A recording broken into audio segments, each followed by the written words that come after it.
The evening rush at Golden Spoon Diner was in full swing, and Anna wiped the sweat from her forehead with her sleeve while balancing 3 plates of steaming food. The clock showed 7:30 p.m., and she still had 2 hours to go before she could pick up her daughter Maya from her neighbor's place. "Order up!" The cook's voice boomed from the kitchen. Anna hurried to deliver the plates she was carrying, her feet aching in her worn-out shoes. She'd been saving up to buy new ones, but Maya's school supplies had eaten up her extra cash this month. The bell above the door chimed, and Anna glanced up to see a tall man in an expensive-looking suit walk in. He seemed out of place in their modest diner, his presence drawing curious looks from the regular customers. Something about his tired eyes and slightly loosened tie made him appear more human than his fancy clothes suggested. "Take table 7, her co-worker whispered, nudging her with an elbow. "I've got my hands full with the family in the corner." Anna nodded, grabbing her notepad and a fresh pot of coffee. The man had his head buried in his phone, fingers tapping rapidly on the screen. The deep frown on his face told her he was having one of those days when nothing seemed to go right. "Welcome to Golden Spoon," she said warmly. "Would you like to start with some coffee?" He looked up, and for a moment their eyes met. He had kind eyes, she thought, despite his stern expression. "Yes, please," he replied, his voice softer than she'd expected. What happened next seemed to unfold in slow motion. As Anna tilted the coffee pot, the base of a nearby chair caught her foot. She stumbled forward, and the hot coffee splashed across the man's pristine white shirt and expensive suit jacket. Oh no, I'm so sorry." Anna's heart raced as she grabbed napkins from her apron pocket. This was it, she'd be fired for sure. The cost of that suit probably equaled 3 months of her salary. "I'm really sorry, sir." "I'll pay for the dry cleaning, I promise." To her surprise, instead of yelling, the man started laughing. Not a mocking laugh, but a genuine one that crinkled the corners of his eyes.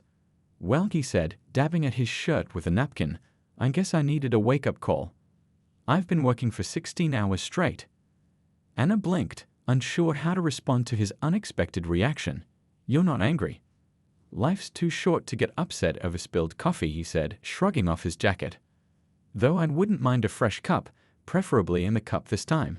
His eyes twinkled with amusement. Relief flooded through Anna as she rushed to get him a fresh coffee and help clean up the mess. As she worked, she learned his name was Daniel, and he owned a tech company in the city. He ordered a simple burger and fries, claiming he missed real food after too many fancy business dinners.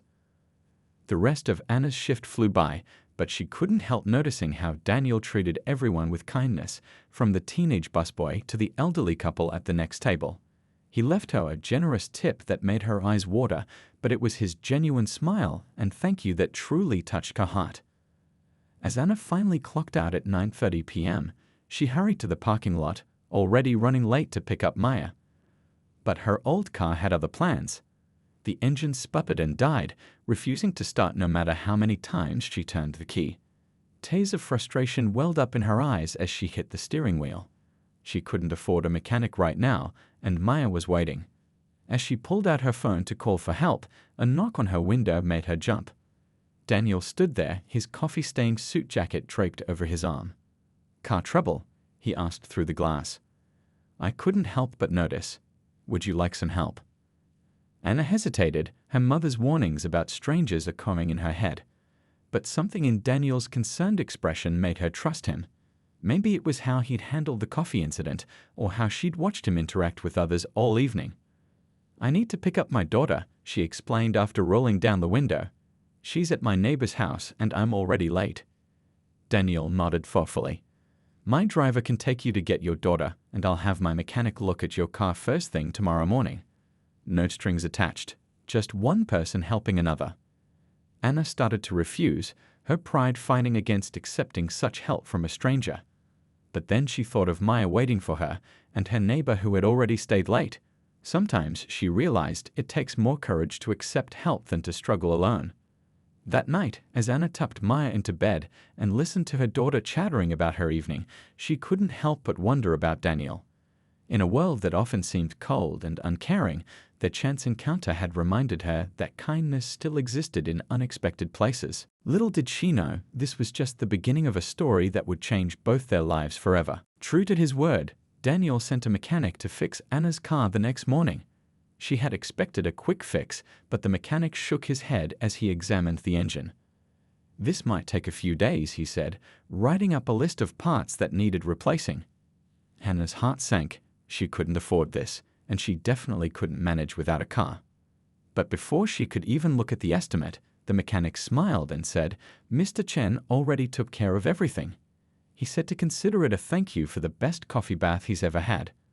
Anna couldn't help but laugh, even as she felt torn about accepting such generosity. A week passed, and Anna was surprised to see Daniel back at the diner. This time, he chose a seat at the counter where he could watch the bustle of the kitchen. He ordered coffee, making both of them smile at the memory, and asked about her car. "It's running better than ever," Anna admitted, pouring him a cup. "I really can't thank you enough." "Then don't," he said simply. "Sometimes good things happen just because they should." Daniel began stopping by the diner regularly, usually during the quieter afternoon hours. He'd bring his laptop, claiming the coffee helped him think better than in his fancy office. Anna noticed how he always tipped generously, not just to her but to everyone on staff, and how he remembered their names and asked about their families. One afternoon, as Anna refilled his coffee for the third time, Maya burst through the diner doors, her backpack clutched to her chest.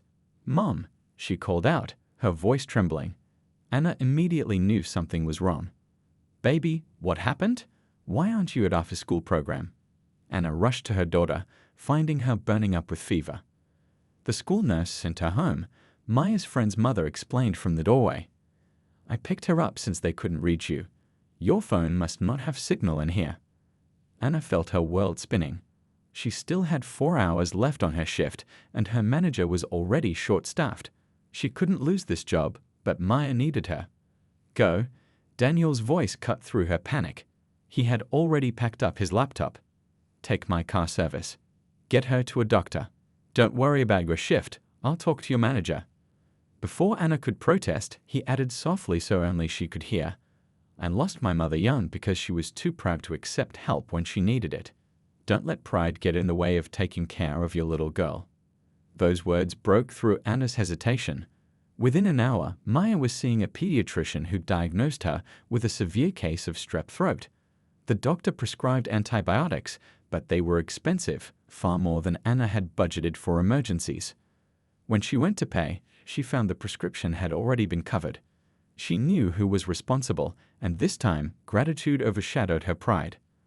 That evening, after Maya had taken her medicine and fallen asleep, Anna found a text message from an unknown number. "Hope Maya's feeling better.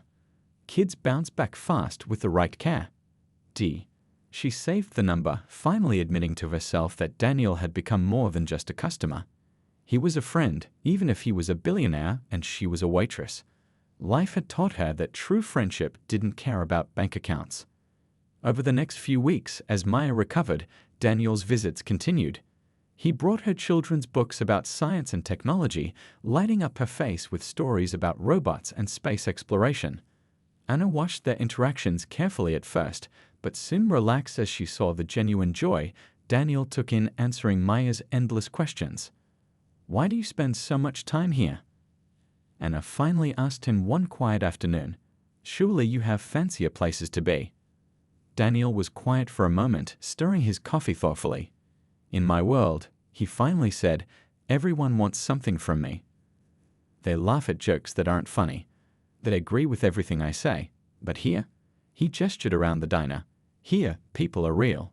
You'll tell me if my ideas are crazy. Maya will absolutely let me know if my robot drawings aren't up to her standards." His smile turned slightly sad. "Do you know how rare that is? To find people who see you as a person, not a walking bank account." Anna understood then. In helping her and Maya, Daniel had found something he'd been missing: genuine human connection. Money could buy a lot of things, but it couldn't buy authenticity. As she watched him pull out his tablet to show Maya a new design for a robot that could help clean the oceans, Anna realized something else. Sometimes the richest gifts come disguised as simple moments: a shared laugh over spilled coffee, a helping hand during a crisis, or the honest opinion of a 6-year-old critic. Little did any of them know, These quiet afternoons were laying the foundation for something much bigger than friendship. But for now, they were content in the simple joy of being exactly who they were, in a place where titles and bank accounts didn't matter. Spring had painted the city in soft colors when Anna realized something had changed. It wasn't just that Daniel visited the diner almost daily now, or that Maya's face lit up every time he walked through the door. It was the way her own heart skipped when she heard the bell chime at his usual time, and how her day felt incomplete when work kept him away.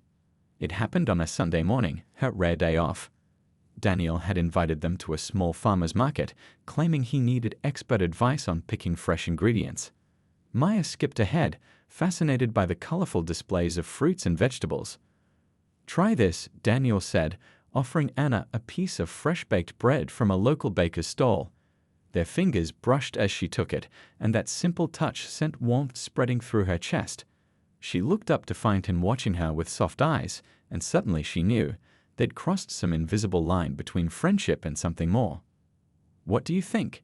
he asked, his voice gentle. "It's perfect," she replied, and they both knew she wasn't just talking about the bread. Later that day, as they sat on a park bench watching Maya feed ducks by the pond, Daniel turned to Anna. "You know, I've been thinking about something you mentioned last week, about how you used to bake with your grandmother." Anna smiled at the memory. She'd told him about the tiny bakery her grandmother had run, where she'd learned to make everything from crusty sourdough to delicate pastries. Those skills had been gathering dust since she'd become a single mom, too busy making ends meet to pursue her passion. "I've noticed how the diner's pastry supplier isn't great," Daniel continued carefully. "And there's this empty storefront for rent, just 2 blocks from Maya's school." Anna's heart started racing. "Daniel, I can't." "Yes, you can," he interrupted gently. "I've tasted your baking. Those cookies you made for Maya's class. The teachers are still talking about them. This isn't charity, it's an investment. In you. In your talent." "Running a bakery is different from making cookies," Anna protested, but her mind was already filling with possibilities. Fresh bread in the mornings, display cases filled with pastries, the smell of cinnamon and vanilla. "That's why we start small," Daniel said, pulling out his tablet. "Look, I've done some research. We could begin with just morning pastries and coffee, maybe some lunch items. You'd have time to pick up Maya from school, and the location is perfect for catching the morning work crowd." As he showed her his calculations and plans, Anna felt tears welling up in her eyes. Not because of the opportunity itself, but because he'd clearly spent hours thinking about how to make her dream fit into her life as a mom. He hadn't just seen her potential, he'd seen her whole heart. "Mom," Maya called from the pond. "Look what I found." She ran over, holding up a small, perfectly heart-shaped stone. "Mr. Daniel, you can have it, for good luck with your robots." Daniel accepted the stone solemnly, as if receiving a precious gem. "I'll keep it on my desk," he promised, "right next to my coffee cup." That evening, after dropping them home, Daniel lingered at their door. "Think about the bakery," he said softly. "No pressure, no rush. Just think about it." Anna watched him walk away, remembering how differently he moved now compared to that first night in the diner. The weight of loneliness had lifted from his shoulders, replaced by something lighter, something hopeful. Over the next few weeks, their relationship deepened in small, precious ways. Daniel started joining them for dinner at their small apartment, praising Anna's cooking and helping Maya with her science homework. He brought books about running small businesses, casually leaving them on their coffee table. Anna found herself staying up late, reading about inventory management and pricing strategies, her old dreams awakening. One evening, as they washed dishes together after dinner, he'd insisted, rolling up his expensive shirt sleeves. Anna finally voiced what had been on her mind. "Why me?" she asked quietly. "You could have anyone. Someone from your world, someone who fits." Daniel set down the plate he was drying and turned to face her. "Because you spilled coffee on me," he said with a smile. "Because you apologized even though you were exhausted and worried about making rent. Because you see me, not my bank account. Because Maya's heart-shaped rock means more to me than any expensive gift I've ever received." He paused, his voice growing serious. "Because with you and Maya, I'm just Daniel, and that's all I've ever wanted to be." Anna looked at him, really looked at him. His rolled-up sleeves, his slightly wrinkled shirt, The way his hair curled when he wasn't trying to tame it for business meetings. He wasn't perfect. He worked too much, forgot to eat when he was focused on a project, and sometimes got lost in his own thoughts. But he was real, and he was there, washing dishes in her tiny kitchen like it was exactly where he belonged. In that moment, standing in her small apartment with soapy hands and a heart full of possibilities, Anna made two decisions. First, she would open that bakery. And second, she would stop being afraid of the love growing between them. Sometimes the greatest adventures begin with spilled coffee and end with sudsy dishwater. As Maya's laughter drifted in from the living room, where she was reading one of Daniel's science books, Anna realized that maybe, just maybe, fairy tales could come true in the most ordinary of ways. The bakery was coming together beautifully. Anna had named it Sweet Home, and the morning sunlight streamed through the fresh painted windows, making the display cases sparkle. Daniel had been right about starting small. They'd focus on morning pastries and coffee first, then expand gradually. What Anna didn't know was that storm clouds were gathering in the sleek office building across town where Daniel's company was headquartered. The board of directors had called an emergency meeting, their faces grim as they reviewed documents spread across the polished conference table. "Mr. Chen's behavior has become erratic," said Mr. Parker, the head of the board, tapping a stack of photos showing Daniel at the diner, at the farmer's market with Anna and Maya, helping with the bakery renovation. "He's investing company resources in a bakery, of all things. This isn't what his father built this company for." "There's more," added Mrs. Thompson, sliding forward a manila envelope. "We hired investigators. The woman he's involved with, there's a connection we think you should see." The next morning, Daniel arrived at his office earlier than usual, his thoughts still on the paint samples Anna had been considering for the bakery's walls. His secretary's face stopped him cold. "The board is waiting for you," she said quietly. "They've been here since 7. Inside the boardroom, Mr. Parker stood at the head of the table. "Daniel," he said, his voice carrying false concern, "we need to talk about Anna Lai." Daniel felt his spine stiffen. "My personal life isn't board business." "It is when she's the widow of Thomas Lay," Mr. Parker replied, sliding a photo across the table. Daniel picked it up with slightly shaking hands. It showed a younger Anna at what appeared to be a wedding, standing beside a man he recognized from old company photos, his father's former business partner. "Thomas Lay," Mr. Parker continued, "who nearly bankrupted this company 10 years ago with his reckless investments, who disappeared with millions in company funds. Your father never recovered from that betrayal. He died believing his best friend had stolen from him." Daniel's world tilted sideways. He remembered those dark days, how his father had aged overnight, how the scandal had nearly destroyed everything they'd built. "That's impossible," he whispered. "Anna never mentioned." "Of course she didn't," Mrs. Thompson cut in smoothly. "She waited until you were emotionally invested. Tell us, Daniel, how did you two meet? Was it really an accident when she spilled that coffee?" Memory after memory replayed in Daniel's mind, now tainted with suspicion. The coffee spill, the broken-down car, Maya's sudden illness. Each moment of connection now seemed calculated, planned. "We've frozen the funding for the bakery project," Mr. Parker announced. "And we strongly suggest you end this association before it becomes public knowledge. Imagine the headlines: Tech billionaire duped by gold digger widow of company's greatest trader." Daniel left the office in a daze, his phone buzzing with messages from Anna about paint colors and kitchen equipment. Each text felt like a knife twisting in his chest. He drove to the bakery, his heart pounding as he parked outside. Through the window, he could see Anna showing Maya how to arrange freshly baked cookies in the display case they'd picked out together. They were laughing, and for a moment, Daniel wanted to believe that everything he knew about them was real. But then Maya looked up and waved excitedly, just like she had that first day at the park, and Daniel couldn't bear it. How much of their joy had been genuine? How much had been a carefully crafted performance? The bell chimed as he walked in, but this time the sound held no warmth. "Daniel."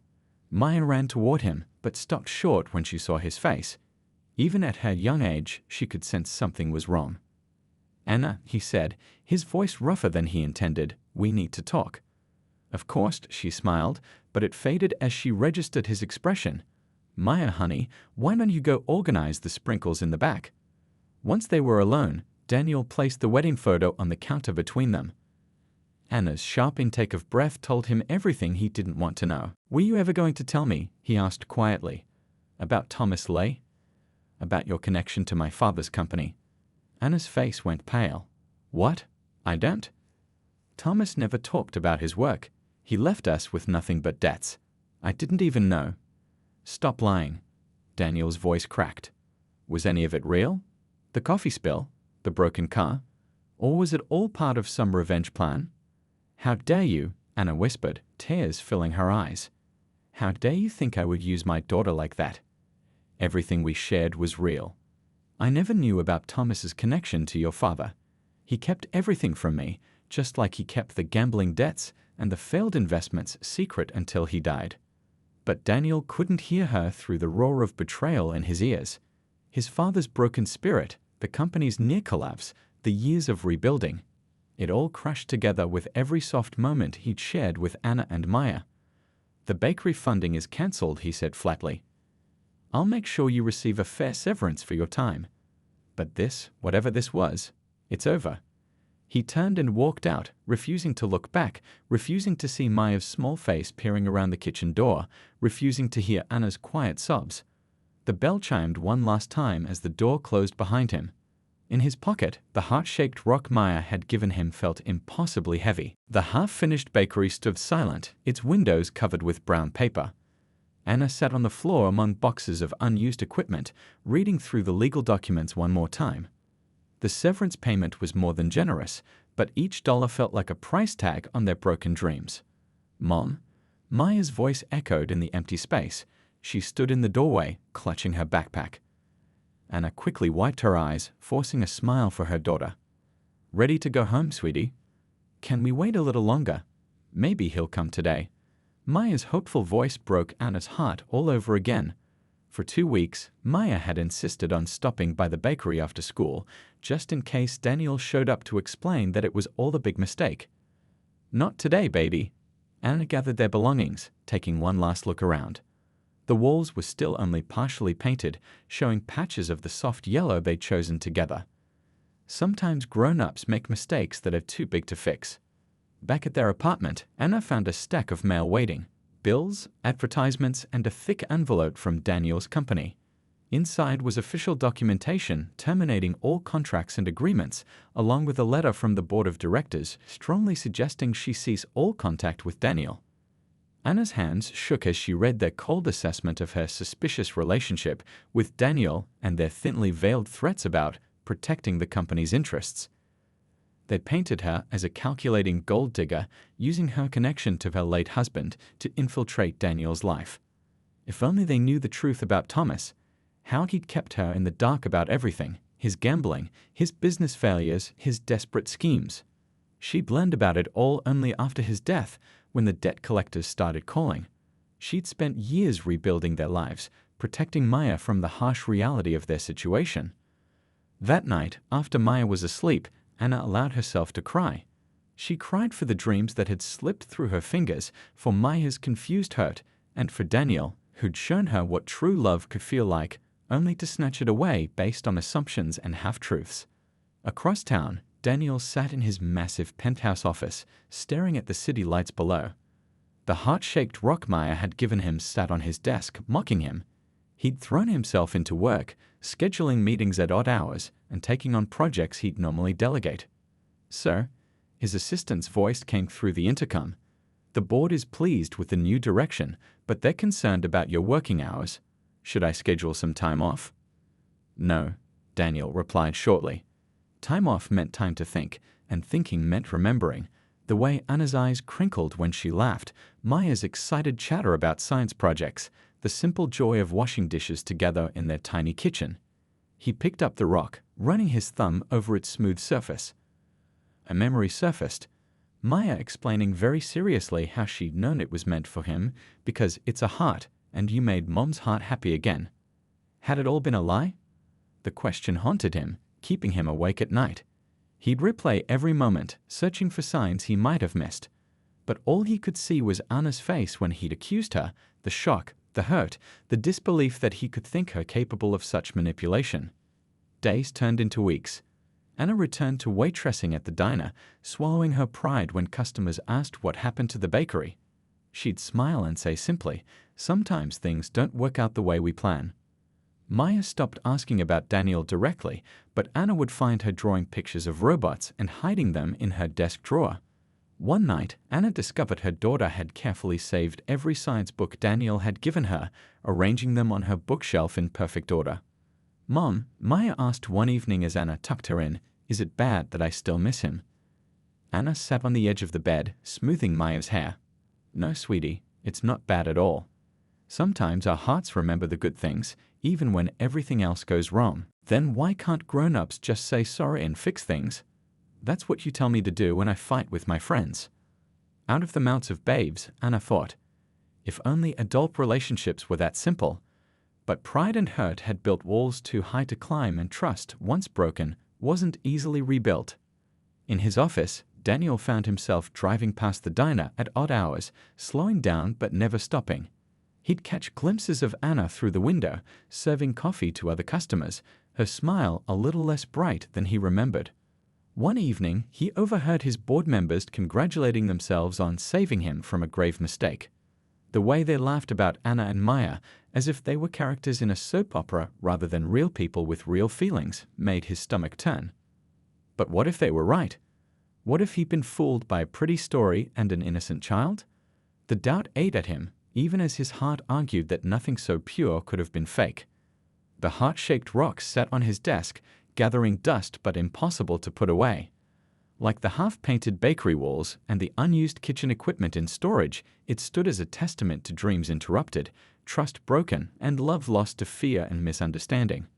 Neither Anna nor Daniel slept well these days, both haunted by what-ifs and if-onlys, both too hurt and proud to make the first move toward healing.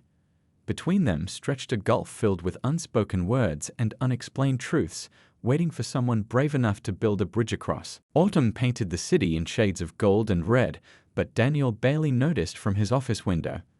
3 months had passed since that day in the bakery, and success had never felt so hollow.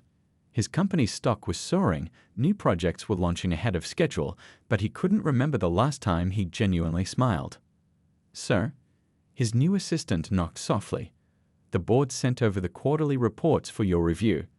And there's something else you should see." She hesitated, then placed a folder on his desk. "I found these while organizing the old files." Daniel opened the folder and felt his world shift. Inside were documents dating back to the Thomas Lay scandal, but these weren't the versions he'd seen before. Bank statements, emails, and internal memos painted a very different picture from the one he'd been shown. "Where did you find these?" His voice was barely a whisper. "They were in Mr. Parker's old office. He's retiring next week, and we're clearing out his files." She paused. "Sir, there's something odd about the dates. These documents, they show that Mr. Lee tried to warn the company about the investment risks. He didn't steal anything. He was set up to take the fall." Daniel's hands shook as he read through the papers. Thomas Lee had discovered irregularities in the company's overseas investments. He'd written numerous warnings to the board, all of which had been buried. When the investments failed, the board had orchestrated an elaborate cover-up, making it appear that Thomas was responsible. "There's more," his assistant added quietly. "About the recent investigation into Ms. Lee. Mr. Parker authorized it before you even met her. They've been watching her for months, waiting for an opportunity." The truth hit Daniel like a physical blow. He'd been played, not by Anna, but by his own board of directors. They'd used his father's memory and his growing feelings for Anna to manipulate him, all to maintain their control over the company. Across town, Anna was finishing her shift at the diner when she overheard 2 customers talking about Daniel's company. "Did you see the news? Their new medical technology project is revolutionary. The CEO's been working crazy hours to make it happen." Anna busied herself wiping tables, trying not to listen, but their words followed her. "Jan, my cousin, works there. Says he hasn't left his office before midnight in weeks. Barely eats, just drives himself harder and harder." That night, as she helped Maya with her science homework, Anna noticed her daughter had drawn tiny robots in the margins of her notebook. "Mom," Maya said suddenly, "remember when Daniel said working too hard makes people forget important things? like eating and sleeping. Yes, sweetie, I remember. How could she forget? It was why she'd started packing extra food when he worked late at the bakery, making sure he took breaks. Do you think he remembers to eat now? Or is he too busy being sad like us? Anna's heart clenched. Leave it to a child to cut straight to the truth. They were all just sad, wrapped up in adult complications that seemed so foolish through Maya's eyes. Meanwhile, Daniel sat in his dimly lit office, spreading out the evidence of the board's deception. Each document revealed another layer of betrayal, not just of him, but of his father's legacy. Thomas Lai hadn't been a traitor. He'd been a whistleblower, silenced by powerful men who'd rather destroy a man's reputation than admit their mistakes. The heart-shaped rock caught his eye, still sitting on his desk despite his attempts to put it away. He picked it up, remembering Maya's words about good luck and robots. What kind of luck had he brought into their lives? Only heartbreak and broken promises. He pulled out his phone, scrolling through old photos he couldn't bring himself to delete. Anna teaching Maya to knead bread dough. The three of them at the park. Simple moments that had felt like glimpses of a future he'd thrown away because of lies and manipulation. His fingers hovered over Anna's number, still saved in his contacts. What could he possibly say? I'm sorry I believed the worst about you without giving you a chance to explain. I missed the way you made burnt toast on Sunday mornings. I keep buying coffee I don't want just to remember how we met. At her apartment, Anna found herself doing the same thing, staring at her phone, composing messages she'd never send. Maya got an A on her science project, the one you helped her start. The diner's new coffee isn't as good as the kind you liked. I wish you knew that some dreams are worth fighting for, even when they seem impossible. She looked at the small kitchen where they'd washed dishes together, at the couch where they'd planned the bakery, at all the spaces that felt emptier without him.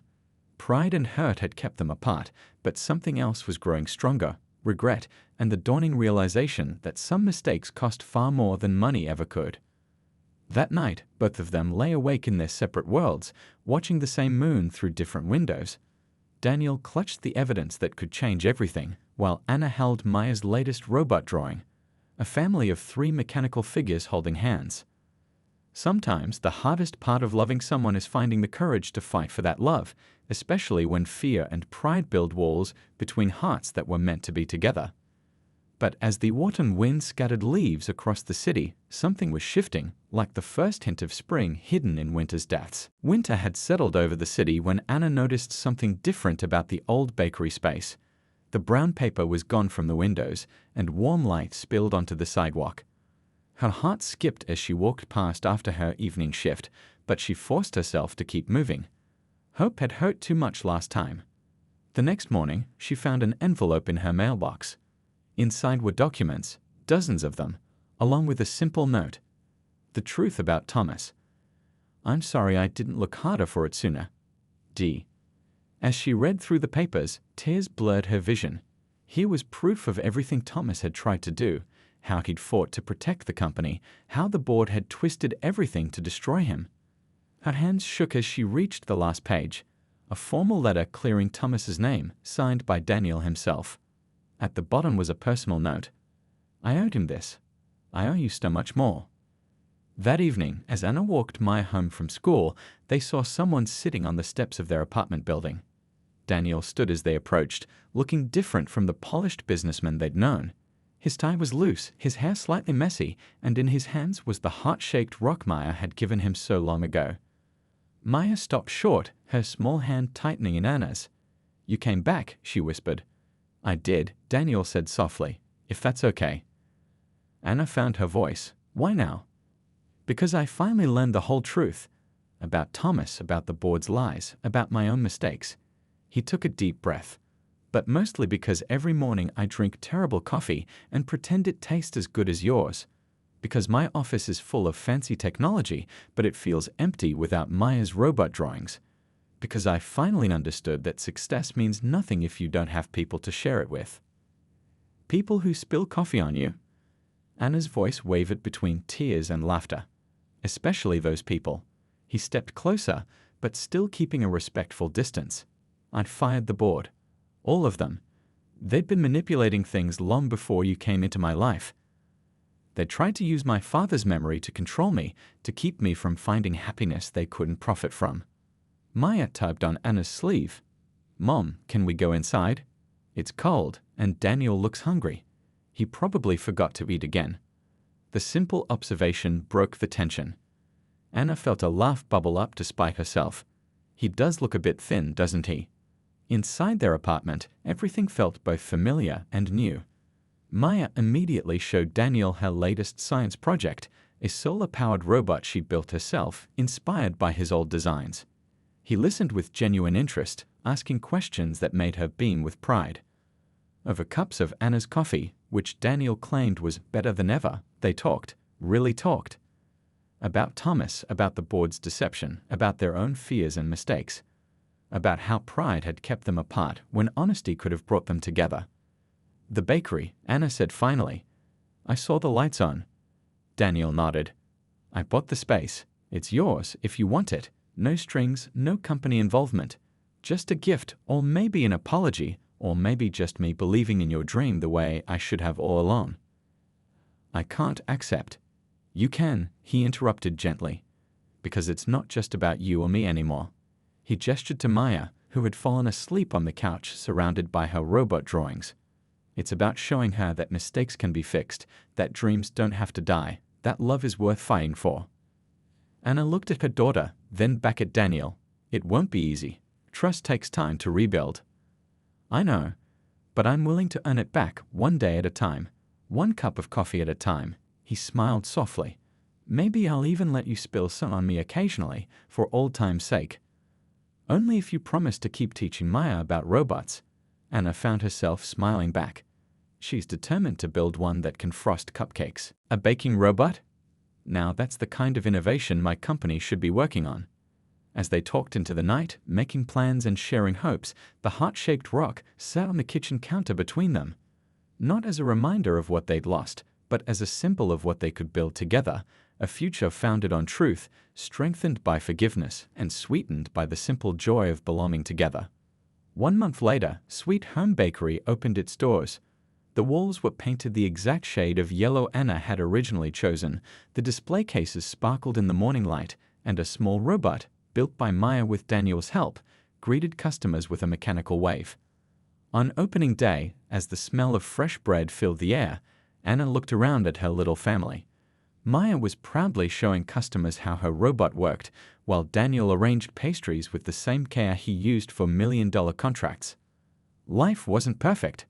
They were still learning to trust, still healing old wounds, still figuring out how to blend their different worlds. But as Daniel caught her eye and smiled, that real, unguarded smile she'd fallen in love with, Anna knew that some things were worth the wait. Sometimes love needs a second chance to get it right. Sometimes the longest journey ends right back where it began, with a cup of coffee, a helping hand, and the courage to believe in something bigger than yourself.